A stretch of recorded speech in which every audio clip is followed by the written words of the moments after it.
বাচ্চা জন্ম দেওয়ার পর সেই মাকে নাকি গঙ্গায় গিয়ে স্নান করতে হয়, না হলে সেই মায়ের হাতের খাবার কেউ খায় না, আর সে শুদ্ধও হয় না।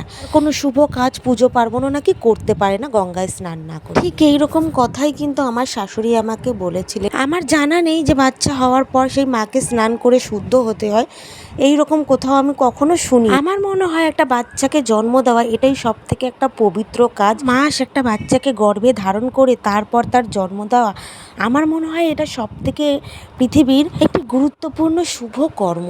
তাই আমি আমার শাশুড়ির বলা নিয়মটা আমি মানতে পারলাম না। গঙ্গায় গিয়ে আমি একবার নয় কয়েকশো বার স্নান করতে রাজি আছি, তবে কিন্তু এই নিয়মটার জন্য নয়। আমার হাজব্যান্ড আবার আমার শাশুড়িকে ভীষণ ভালোবাসে, মানে ওর মায়ের কথাই শেষ কথা। তো আমি যেহেতু স্নান করিনি, তাই জন্য কিন্তু ও নিজেই গঙ্গায় এসে স্নান করেছে। এই বিষয়ে আপনাদের কি মতামত আমাকে কিন্তু কমেন্ট সেকশনে জানাবেন, আর এটা কতটা যুক্তিযুক্ত সেটাও কিন্তু জানাতে ভুলবেন না।